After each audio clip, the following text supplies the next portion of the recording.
আমার স্বামী বিদেশে যাওয়ার পর থেকে আমার ছোট দেবর বাড়ির সব কাজের দায়িত্ব নিয়েছে। বাড়ির ছোটখাটো কাজ, যেমন মেশিন ঠিক করা, বিদ্যুতের কাজ, সবই ওর উপর। একদিন আমার সেলাই মেশিনে কাপড় আটকে গেল। নিজেই চেষ্টা করলাম ঠিক করতে, কিন্তু কিছুতেই ঠিক হচ্ছিল না। বেশ খানিকটা বিরক্ত হয়ে আমি আমার দেবরকে ডেকে নিলাম। সে এসে মেশিনটা দেখল, বলল, ভাবি, আপনার মেশিনে তো মরচে পড়েছে, পুরোটা খুলে আবার ঠিক করতে হবে। আমি প্রযুক্তির ব্যাপারে বিশেষ কিছু জানি না, তাই বললাম, যা করার তাড়াতাড়ি করো। আমার অনেক কাজ আছে, শুধু এটুকুই বললাম, যা করতে হবে করে নাও। সে কিছু সময়ের জন্য বাইরে চলে গেল, হয়তো কোনো সরঞ্জাম বা অন্য কিছু আনতে। কিছুক্ষণ পরে সে ফিরে এলো এবং বলল, চলুন ভাবি। তার মুখে সামান্য হাসি ছিল, কিন্তু তার চোখে একটা অদ্ভুত ঝিলিক দেখলাম, যা আমার ঠিক বোঝা গেল না। এই কথা শুনে আমি একটু বিভ্রান্ত হয়ে গেলাম, কারণ সে আমাকে তার ঘরে নিয়ে যেতে চাইল। আমি যখন তার ঘরে গেলাম তখন দেবর। আমার নাম পূজা, আমার বয়স 28 বছর। আমি দেখতে অনেক সুন্দর ছিলাম, গায়ের রং ছিল ফর্সা। আমার স্বামী বিদেশে যাওয়ার পর আমার দেবর সব সময় আমার সাথেই থাকত। দিন দিন তার ব্যবহার অনেকটা পরিবর্তন হতে থাকে। একদিন সে আমাকে এমন কিছু বলল, যা শুনে আমি তো অবাক হয়ে গেলাম। বন্ধুরা, আজকের গল্পটা অনেক বেশি স্পেশাল। আশা করছি তোমাদের ভালো লাগবে। গল্পগুলো ভালো লাগলে ভিডিওটি লাইক, শেয়ার এবং চ্যানেলটি সাবস্ক্রাইব করো প্লিজ। বিয়ের পর থেকেই সংসারে টানাপোড়েন ও প্রতিদিনের খরচের বোঝা ধীরে ধীরে আমার উপর পড়তে শুরু করল। বাড়ির অবস্থাও এমন ছিল না যে কোনো সাহায্য ছাড়া চলতে পারব। বাধ্য হয়ে একদিন নিজেকে বললাম, কিছু একটা করতে হবে। যদিও আমি পড়াশোনায় তেমন কিছু জানি না, কোথাও চাকরি পাওয়া সম্ভব ছিল না, তাই ভাবলাম মহল্লার মহিলাদের কাপড় সেলাই করা শুরু করব। পুরনো সেলাই মেশিনটা, যা বিয়েতে পাওয়া দান উপহার হিসেবে এক কোণায় পড়েছিল, তা পরিষ্কার করতে লাগলাম। এরপর পাড়ায় জানিয়ে দিলাম, যাদের কাপড় সেলাই করতে হবে তারা আমার সাথে যোগাযোগ করতে পারে। ধীরে ধীরে খবর ছড়াতে লাগলো, আর কিছু দিনের মধ্যেই বেশ কয়েকটি অর্ডার আসা শুরু হলো। পাড়ার মহিলারা তাদের সালোয়ার, ওড়না, ব্লাউজ সেলাই করাতে আমার কাছে আসতে লাগলো। কাজটা ভালোভাবে করতে শিখে গেলাম, আর এই সেলাইয়ের মাধ্যমেই সংসারের খরচ চালাতে শুরু করলাম। সেলাই করতে করতে প্রায় আমার বাড়িতে মহিলারা ভিড় করত। কারো মাপ নেওয়া, কারো ফিটিং ঠিক করা, কেউ আবার পুরনো কাপড় নতুন ফ্যাশনে সেলাই করাতে চাইত, আর কেউ কেউ শুধুই মন খুলে গল্প করতে আসত। ধীরে ধীরে এই সেলাইয়ের কাজের সঙ্গে তাদের সঙ্গেও এক ধরনের সম্পর্ক গড়ে উঠল।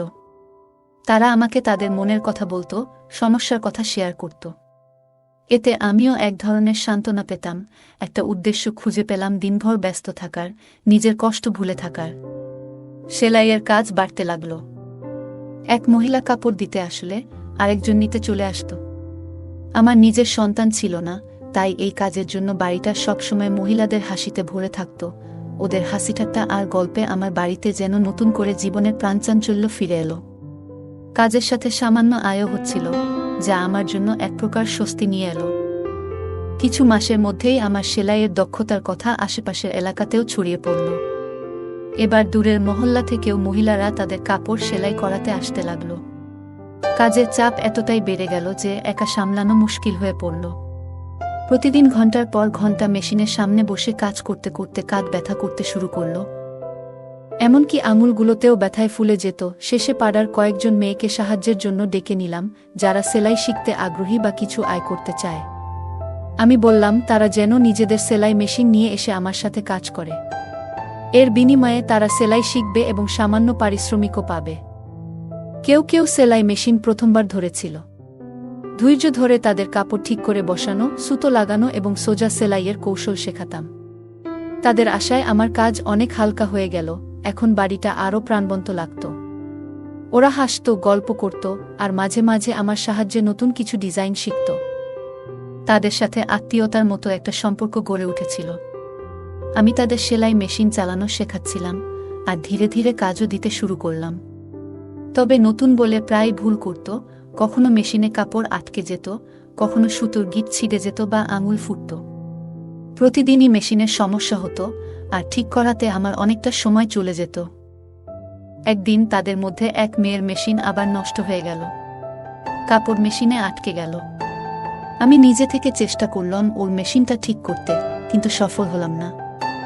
বাধ্য হয়ে আমি তাকে বললাম, আজ তুমি মেশিনটা ঠিক করিয়ে নিয়ে এসো, আজ আর কাজ করতে হবে না। মেয়েটি চলে যেতে প্রস্তুত হচ্ছিল। তখনই আমার দেবর বাড়িতে দুপুরের খাবারের জন্য এলো। আমি রান্নাঘরে গিয়ে তার জন্য খাবার গরম করতে লাগলাম। জানালা দিয়ে তাকিয়ে দেখি আমার দেবর সেই মেয়েটির সঙ্গে কিছু কথা বলছে। আমার দেবর মেয়েটিকে জিজ্ঞাসা করল, তুমি এত তাড়াতাড়ি ছুটি নিয়ে বাড়ি যাচ্ছ কেন? মেয়েটি বলল, আমার সেলাই মেশিনে কাপড় আটকে গিয়েছে, তাই মেশিন নষ্ট হয়ে গেছে। ভাবি নিজেই ছুটি দিয়েছেন, কাল বাইরে থেকে ঠিক করিয়ে তারপরই কাজে আসব। মেয়েটির কথা শুনে আমার দেবর বলল, আরে বাইরে গিয়ে ঠিক করানোর কি দরকার, যখন বাড়িতেই লোক আছে। দেবরের কথা শুনে মেয়েটি থেমে গেল। সে বলল, তুমি যদি মেশিনটা ঠিক করে দাও তাহলে খুবই উপকার হবে, না হলে আমাকে বাবাকে বলেই বড় বাজারে পাঠাতে হবে, আর বাবাকে সাইকেলে মেশিন নিয়ে যেতে অনেক কষ্ট হবে। মেয়েটির কথা শুনে আমার দেবর মেশিনটা পরীক্ষা করতে লাগল। বলল, তোমার মেশিনে তো মরচে ধরে গেছে, এটা পুরোপুরি আটকে গেছে, ভালোভাবে খুলে ঠিক করতে হবে। মেয়েটি অবাক হয়ে বলল, তাহলে তুমি ঠিক করতে পারবে না? দেবর হেসে বলল, না না, আমি এই কাজ ভালোই জানি। মেয়েটি খুশি হয়ে পাশে বসে পড়ল এবং বলল, আমার একটা সেলাইয়ের কাজ করতে হবে, তাড়াতাড়ি করে দাও প্লিজ। দেবর তখন বলল, মেশিনটা আমার ঘরে নিয়ে এসো, আমি ওখানেই ঠিক করব। মেয়েটি একটু দ্বিধায় পড়ে গেল। তখন দেবর বলল, আমার সব সরঞ্জাম ঘরেই আছে, তাই মেশিন ঠিকঠাক করার জন্য ওখানে নিয়ে যেতে হবে। দেবর বলল, আমি ঘরেই ঠিক করে দিচ্ছি। মেয়েটি মেশিন নিয়ে তার ঘরে গেল। আমি খাবার গরম করে বাইরে রাখলাম, কিন্তু অনেকক্ষণ কেটে গেলেও দেবর এবং সেই মেয়েটি ঘর থেকে বের হচ্ছিল না। দুজনেই তরুণ, তাই চিন্তায় পড়ে গেলাম। কিছুক্ষণ অপেক্ষা করলাম, কারণ দেবর এর উপর সন্দেহ করতে চাইনি। তবু দীর্ঘ সময় পর ধৈর্য হারিয়ে অবশেষে দেবর এর ঘরের দিকে যাওয়ার সিদ্ধান্ত নিলাম। ঠিক তখনই মেয়েটি সেলাই মেশিন নিয়ে বাইরে বেরিয়ে এসে বলল, ভাবি, মেশিন ঠিক হয়ে গেছে। ওর কথা শুনে আমারও স্বস্তি হলো এবং আমরা নিজেদের কাজে ফিরে গেলাম। কিন্তু আমি মনে মনে ভাবছিলাম, দেবর এতক্ষণ ঘরে কি করছিল। কিছুক্ষণ পরে দেবরও ঘর থেকে বেরিয়ে এসে বিছানায় বসে খাবার খেতে লাগল। পাশের বাড়ির বিয়ের জন্য প্রচুর কাপড় সেলাইয়ের অর্ডার পেয়েছিলাম, আর সময় খুব কম ছিল বলে কিছুটা দুশ্চিন্তায় ছিলাম। কিন্তু দেবর দ্রুত মেজেটির মেশিন ঠিক করে দেওয়ায় কাজ সহজ হয়ে গেল।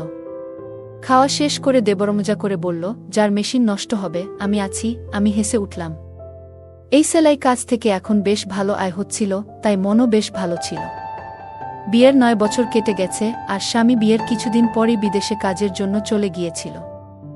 প্রায় 3 বছর ধরে সে দুবাইতে আছে। 6 মাস বা বছরে একবার ফিরত, ছুটি পেলেই স্বামী বাড়িতে আসত, সপ্তাহখানেক থেকে আবার দুবাই ফিরে যেত। বাড়িতে শ্বশুর শাশুড়ি আর এক দেবর ছিল। শ্বশুর শাশুড়ি ছিলেন বয়স্ক এবং প্রায় অসুস্থ থাকতেন, দিনের বেশিরভাগ সময় নিজেদের ঘরেই থাকতেন। দেবর খুবই ভালো ছেলে ছিল, বয়স মাত্র 20 হলেও সে নিজেই একটি দোকান খুলেছিল যেখানে মেশিন মেরামতের কাজ করত। আমি ওকে বলতাম, তুমি এখনো ছোট, পড়াশোনা করাটাই দরকার, কিন্তু সে বলতো, ভাবি, সংসার তো চলাতে হবে, কতদিন আর সব দায়িত্ব ভাইজের উপর ফেলে রাখা যাবে?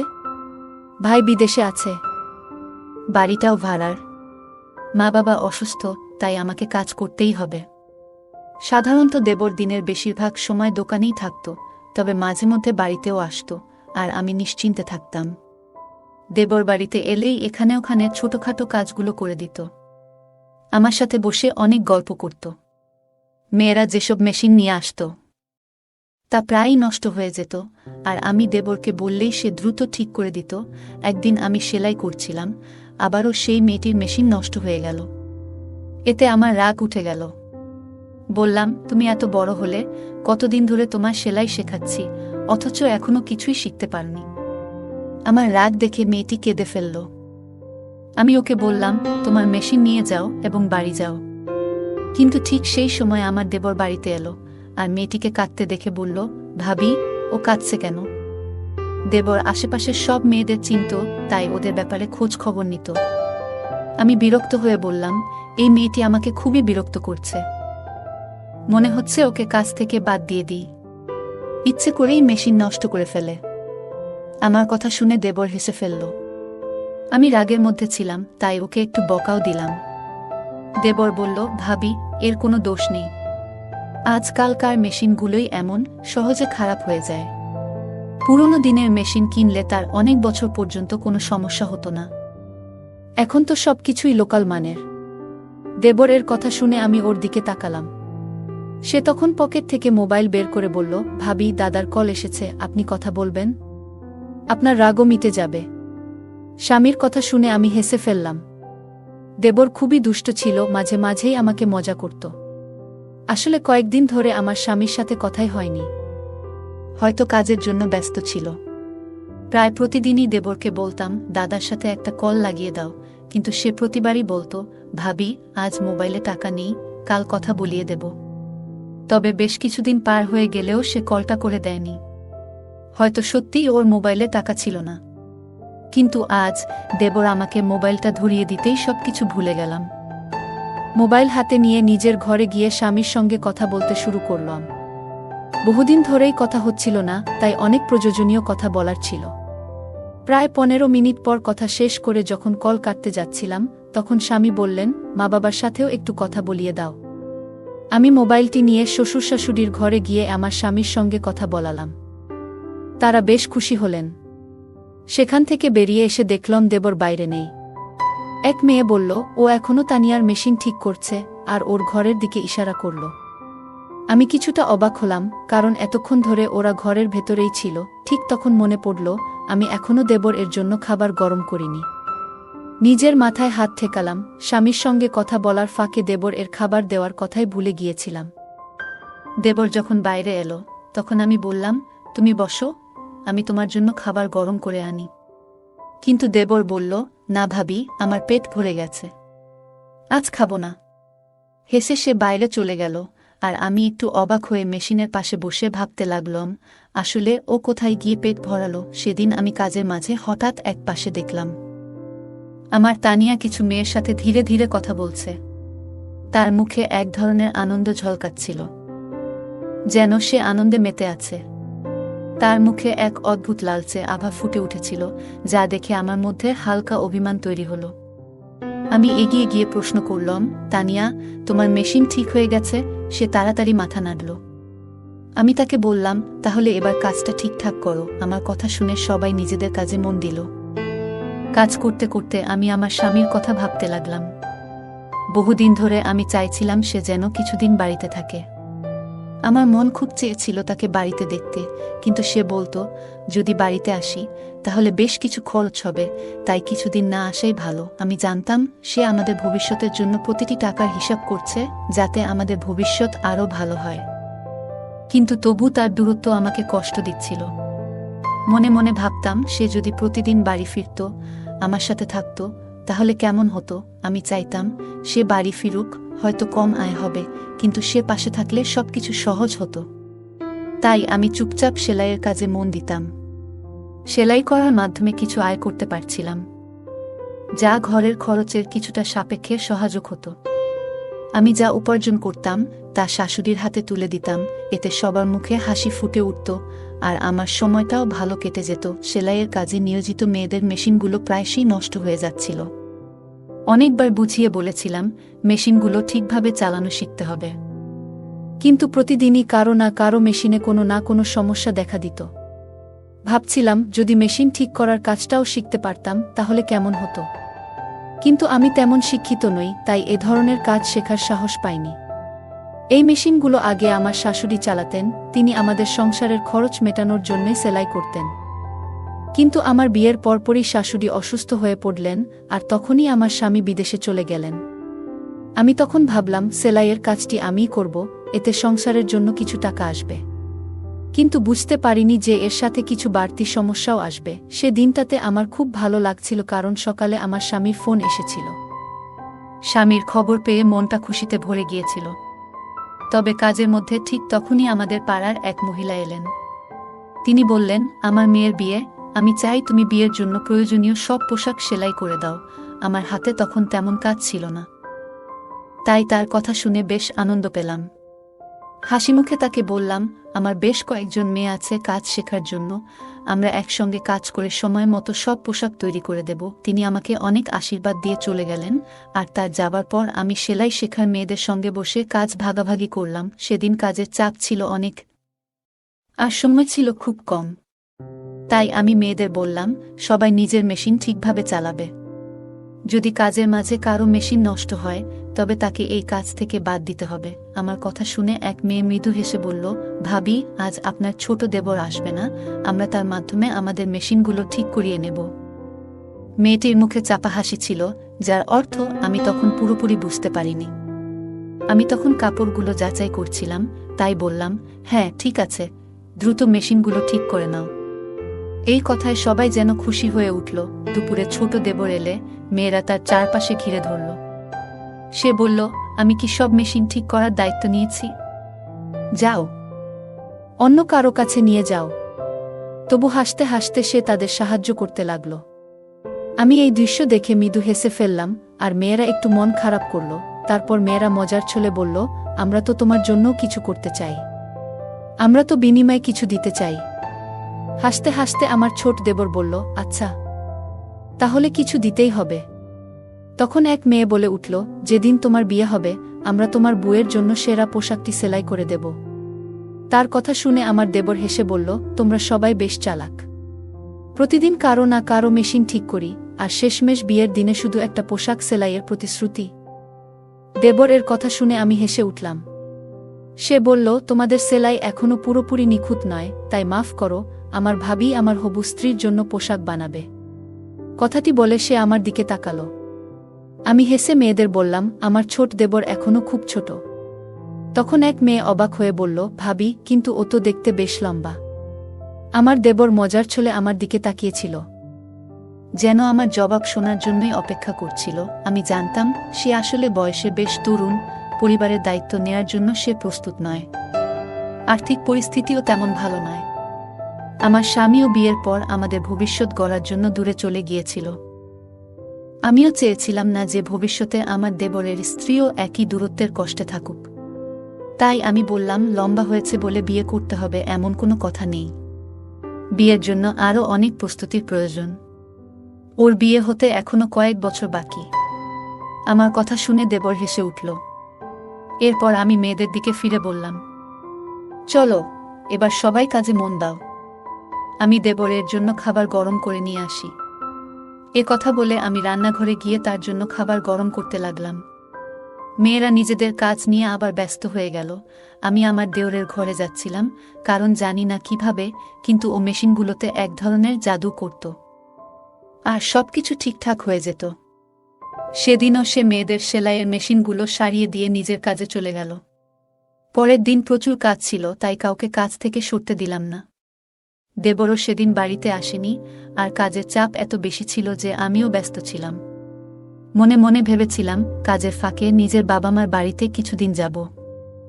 কতদিন যাব ভাবছি, কিন্তু হঠাৎ একটা বিপদ এলো। আমার মেশিনটি খারাপ হয়ে গেল, আর কাপড়ের বিশাল স্তূপ পড়ে রইল। আমি চাইছিলাম না যে এত দামি কাপড় মেয়েদের দিয়ে সেলাই করাই, কারণ তাদের কাজের মধ্যে এখনো সূক্ষ্মতা আসেনি। সকালে মেশিনটি একদম কাজ করছিল না। মেয়েরা আমার চিন্তিত মুখ দেখে বলল, ভাবি, আপনি চিন্তা করবেন না, আপনার দেবর আছে, সে তো আপনার মেশিন ঠিক করেই দেবে। এই কথা শুনে মেয়েরা নিজেদের মধ্যে ফিসফিস করে কথা বলতে লাগলো, যে আমি ঠিক বুঝে উঠতে পারলাম না। কয়েকদিন ধরে লক্ষ্য করছিলাম, দেবর সারা দিন বাইরে থাকত, কিন্তু দুপুরে খাবার খেতে এলেই মেয়েরা যেন কোনো বাহানায় তার আশেপাশে ঘুরঘুর করত। সবার কাজ ছেড়ে যেন তার উপস্থিতিতে একটু আনন্দ খুঁজে পেত। এমন সময় আমি নিজেই উঠে দাঁড়ালাম কাজ দ্রুত শেষ করার জন্য। সেদিন কাজের চাপ এত বেশি ছিল যে মেয়েদের আচরণে খুব একটা খেয়াল করতে পারিনি। কিন্তু যখন থেকে আমার দেবর মেয়েদের মেশিনগুলো ঠিক করে দিতে শুরু করলো, তখন থেকে তারা প্রায় প্রতিদিন কাজ শেষে কিছু না কিছু খাবার নিয়ে আসতে লাগলো। শুরুতে ভাবতাম ওরা হয়তো আমার জন্যই এসব নিয়ে আসে, কিন্তু পরে বুঝতে পারলাম এসব খাবার আসলে আমার দেবর এর জন্যই আনা হচ্ছিল। বিষয়টা বুঝতে পেরে আমি ওদের একটু বকাও দিলাম। বললাম, আমার মেশিন খারাপ হয়েছে, অথচ তোমরা সবাই বসে আছো কেন? আমার কথা শুনে তারা চুপচাপ নিজেদের কাজে ফিরে গেল, আর আমি অপেক্ষা করতে লাগলাম দেবর কখন বাড়ি ফিরে আসবে। দুপুরেই তার বাড়ি ফেরার কথা, কিন্তু তখন পর্যন্ত ধৈর্য ধরে অপেক্ষা করতে লাগলাম। আমার কাছে কোনো মোবাইল ছিল না, আর আমি মোবাইল চালাতেও জানতাম না। তাই ফাঁকা সময়টা কাটানোর জন্য রান্নাঘরে গিয়ে কিছু সবজি কেটে বসেছিলাম। তখনই শুনতে পেলাম তানিয়া মৃদুস্বরে আরেক মেয়েকে বলছে, ভাবির বদলে যদি আমার মেশিনটাই আজ নষ্ট হতো। কথাটা শুনে আরেক মেয়ে চুপিসারে হাসি চেপে ফেলল, আর আমি তানিয়ার দিকে অবাক হয়ে তাকিয়ে রইলাম। ওর চোখে এক ধরনের আকাঙ্ক্ষা ছিল। হঠাৎ মনে পড়ল তানিয়ার মেশিনই প্রথম নষ্ট হয়েছিল, আর সেই কারণেই আমার দেবর তার মেশিন ঠিক করার জন্য নিজের ঘরে নিয়ে গিয়েছিল। এই পুরো ব্যাপারটা আমাকে একটু চিন্তায় ফেলে দিয়েছিল। দুপুরের দিকে আমার দেবর বাড়ি এলো। আমি তার জন্য অপেক্ষা করছিলাম। সে বাড়িতে পা রাখতেই আমি বললাম, আজ আমার সেলাই মেশিনটা নষ্ট হয়ে গেছে, তাড়াতাড়ি এটা ঠিক করে দাও। আমি মেশিনের দিকে ইশারা করলাম, আর সে একবার আমার দিকে তাকিয়ে মেশিনের কাছে গেল। আমি বললাম, আগে ঠিকঠাক কাজ করছিল, কিন্তু আজ সকালে দেখি কাপড় আটকে যাচ্ছে। দেবর মেশিনটা চালিয়ে দেখে বলল, ভাবি, আপনার মেশিনে তো মরচে ধরেছে, পুরোটা খুলে আবার ঠিক করতে হবে। আমি প্রযুক্তির ব্যাপারে বিশেষ কিছু জানি না, তাই বললাম, যা করার তাড়াতাড়ি করো। আমার হাতে অনেক কাজ জমে আছে, দেরি হলে আর সেই পাড়ার মহিলা কাজ নিয়ে আসবেন না। আমার কথা শুনে দেবর আশ্বস্ত করে বলল, ভাবি, আপনি চিন্তা করবেন না, আমি আছি তো, আমি ঠিক করে দিচ্ছি। এটা বলেই দেবর মেশিনের বিভিন্ন অংশ খুলতে শুরু করল। কিছুক্ষণ পর সে বলল, ভাবি, এভাবে ঠিক হবে না, মেশিনটা আমার ঘরে নিয়ে যেতে হবে। তার কথা শুনে আমি একটু অবাক হলাম। জিজ্ঞেস করলাম, ভেতরে এমন কি আছে যা এখানে নেই? আমার প্রশ্নে সে কিছুটা অপ্রস্তুত হয়ে বলল, ভাবি, আমার সমস্ত টুলস ভেতরেই রাখা, তাই মেশিন সেখানে নিয়ে যাওয়া ছাড়া আর কোনো উপায় নেই। তখন আমি বললাম, আমি তোমার সমস্ত টুলস বাইরে নিয়ে আসি। কিন্তু সে বলল, ভাবি, সেগুলো খুব ভারী, আপনি একা তুলতে পারবেন না। মেশিন ঠিক করাতে চাইলে ঘরেই নিয়ে যেতে হবে। তার কথা শুনে আমি কিছুটা অস্বস্তি অনুভব করলাম, কারণ আজই আমার মেশিনটি ঠিক করানো দরকার ছিল। তারপর কোনো উপায় না দেখে মেশিনটি তার ঘরে নিয়ে যাওয়ার জন্য রাজি হলাম। অবশেষে দেবর এর কথা মতো আমি মেশিন নিয়ে তার ঘরে গেলাম, কিন্তু সেখানে সে এমন একটি কথা বলল, যা শুনে আমি অবাক হয়ে বাইরে বেরিয়ে এলাম। তার কথাগুলো কিছুতেই মেনে নিতে পারছিলাম না, কারণ আমি তার ভাবি। দেবর তখন দোকানে চলে গেল, আর আমি সোজা শ্বশুর শাশুড়ির ঘরে গেলাম এবং তাদের পুরো ঘটনাটি বললাম। শাশুড়ি বললেন, ছোট ছেলে না বুঝে হয়তো এভাবে বলেছে, আমরা তাকে বুঝিয়ে দেব। কিন্তু আমি বললাম, আপনারা যাকে ছোট বলছেন সে এখন প্রাপ্তবয়স্ক, এরকম কিছু ঘটার আগেই ওর জন্য কোনো ভালো মেয়ে দেখে বিয়ে ঠিক করে ফেলা উচিত। শাশুড়ি চিন্তিত হয়ে বললেন, কিন্তু মেয়ে কোথায় পাব? আমি হাসি চাপিয়ে বললাম, এই নিয়ে ভাববেন না, আপনার ছোট ছেলে ইতিমধ্যেই নিজের পছন্দের মেয়েটিকে ঠিক করে ফেলেছে। আমি শাশুড়িকে তানিয়ার কথা জানালাম। শাশুড়ি ও শ্বশুর অবাক হয়ে তাকালেন। পরের দিন তারা দেবরের সঙ্গে কথা বললেন, এবং যখন তানিয়ার প্রসঙ্গ তুললেন, দেবর যেন সেই কথার জন্যই অপেক্ষায় ছিল। সে হাসি মুখে আমার দিকে তাকিয়ে জানিয়ে দিল যে সে রাজি। কিছুদিন পর আমি নিজেই তানিয়ার বাড়িতে গিয়ে তাদের সঙ্গে এ বিষয়ে কথা বললাম। তাদেরও আপত্তি ছিল না। কয়েক মাসের মধ্যেই আমার দেওরের বিয়ে সম্পন্ন হয়ে গেল। এই ঘটনায় বুঝেছিলাম, ছেলেরা যখন নিজেরা সিদ্ধান্ত নেয়া, তখন তাদের পথ দেখানোই ভালো। ছেলে বা মেয়ে যখন প্রাপ্তবয়স্ক হয়ে যায়, তখন তাদের বিয়েতে দেরি না করাই ভালো, না হলে নানা সমস্যা দেখা দিতে পারে।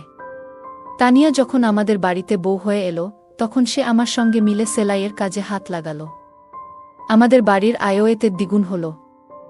গল্পের মূল চরিত্র পূজার জীবন নানা চ্যালেঞ্জে পূর্ণ। বিয়ের পর সংসারের আর্থিক অবস্থা খারাপ দেখে সে নিজে কিছু করার সিদ্ধান্ত নেয়া। এই গল্প আমাদের শেখায় যে আমাদের পরিস্থিতি উন্নতির জন্য সর্বদা পরিশ্রম করতে পিছিয়ে পড়া উচিত নয়। পূজা উচ্চশিক্ষা না থাকা সত্ত্বেও সেলাইয়ের মাধ্যমে সংসারের খরচ চালাতে শুরু করে, যা প্রমাণ করে যে সীমিত সম্পদেও পরিশ্রম আর ইচ্ছাশক্তি থাকলে নিজেকে প্রতিষ্ঠিত করা সম্ভব। পূজার জীবন নানা কঠিন পরিস্থিতির মধ্য দিয়ে গেছে। স্বামী বিদেশে কাজ করতে যাওয়ার পর সংসারের দায়িত্ব তার উপরই এসে পড়ে। তবু সে হার মানেনি এবং জীবনে একটি ইতিবাচক মনোভাব বজায় রেখেছিল। ধৈর্য এবং পরিস্থিতির সঙ্গে মানিয়ে চলার দক্ষতা খুবই গুরুত্বপূর্ণ, যা পূজা আমাদের শেখায়। সে আমাদের দেখায় যে কঠিন পরিস্থিতিতেও ইতিবাচক থেকে সমাধান খুঁজে বের করা যায়। সেলাইয়ের কাজ বাড়তে থাকলে পূজার মাথায় পাড়ার মেয়েদের সাহায্য নেওয়ার ভাবনা আসে। সে তাদের সেলাই শেখায় এবং আয়ের সুযোগ দেয়। এতে বোঝা যায় আশেপাশের মানুষদের সহায়তা করলে অনেক সমস্যা সহজে সমাধান করা যায়। পূজা এই উদ্যোগের মাধ্যমে অন্যদের আয়ের পথ তৈরি করে, যা অনুপ্রেরণামূলক। গল্পে পূজার দেবরও পরিবারের দায়িত্বশীল সদস্য। সে পড়াশোনার পরিবর্তে কাজকে প্রাধান্য দেয়, সংসারের খরচে সাহায্য করতে। এতে বোঝা যায় সময় ও পরিস্থিতির প্রয়োজনে সঠিক সিদ্ধান্ত নেওয়া জরুরি। মানুষের জীবনে সঠিক অগ্রাধিকার নির্ধারণ গুরুত্বপূর্ণ। পূজা কাজের মেয়েদের প্রতি সংবেদনশীল ও দায়িত্বশীল ছিল। শুধু সেলাই শেখানো নয়, তাদের ছোটখাট সমস্যা বোঝারও চেষ্টা করত। তার এই গুণ শেখায় অন্যের অনুভূতি সম্মান করা, সঠিক মানবিক সম্পর্ক গড়তে সহায়ক। চ্যালেঞ্জ আসলেও পূজা আত্মসম্মান বজায় রেখে কাজ চালিয়ে গেছে এবং অন্যদের সহায়তা নিয়ে নিজেকে দুর্বল মনে করেনি। এটি বোঝায় আত্মসম্মান ও আস্থাই সাফল্যের মূল। পূজার স্বামী দূরে থাকলেও তার দেবর পাশে থেকেছে, যা শেখায় পরিবারের সহায়তা জীবনের অনেক সমস্যাই সহজ করে তোলে। পূজার সেলাইয়ের কাজ বাড়লে সে আশপাশের মেয়েদের কাজে যুক্ত করে, যা সহযোগিতার মনোভাবের উদাহরণ। এভাবে সে নিজের উন্নতির পাশাপাশি তাদের জীবিকাও রক্ষা করে। গল্পটি শেখায় যে এগিয়ে যেতে সঠিক সিদ্ধান্ত ও সহানুভূতি গুরুত্বপূর্ণ। পূজার কাজে আশেপাশের মহিলারা যুক্ত হওয়ায় তার ঘর শুধু সেলাইয়ের জায়গা নয়, সমস্যাগুলো শেয়ার করার স্থানও হয়ে ওঠে। এটি সমাজে সংযোগ ও সহযোগিতার বার্তা দেয় এবং ঐক্য বজায় রাখা উচিত। পূজার গল্প শেখায় যে আমাদের লুকিয়ে থাকা প্রতিভা চিনে কাজে লাগালে তা এগিয়ে চলার পথ হতে পারে। সে সেলাইকে আর্থিক বাধ্যবাধকতা থেকে সুযোগে রূপান্তরিত করেছে, যা চ্যালেঞ্জে সুযোগ খোঁজার প্রেরণা দেয়। এই গল্প থেকে শেখা যায় পরিশ্রম, ধৈর্য, সহযোগিতা, আত্মমর্যাদা এবং ইতিবাচকতার সাথে আমরা কঠিন পরিস্থিতি মোকাবিলা করতে পারি। সম্পর্কের গুরুত্ব ও সমাজের সংযোগ আমাদের সবার জন্য একটি ভালো জীবন গড়ে তুলতে সাহায্য করে। বন্ধুরা, যদি এই গল্পটি ভালো লেগে থাকে তাহলে দয়া করে ভিডিওটি লাইক করুন এবং আমাদের চ্যানেলটি সাবস্ক্রাইব করুন। পাশে থাকা বেল আইকনটি প্রেস করুন, যাতে করে আমরা যখনই নতুন ভিডিও আপলোড করি তার নোটিফিকেশন সবার আগে আপনার কাছে পৌঁছে যায়। ধন্যবাদ। দেখা হবে আমাদের পরবর্তী ভিডিওতে।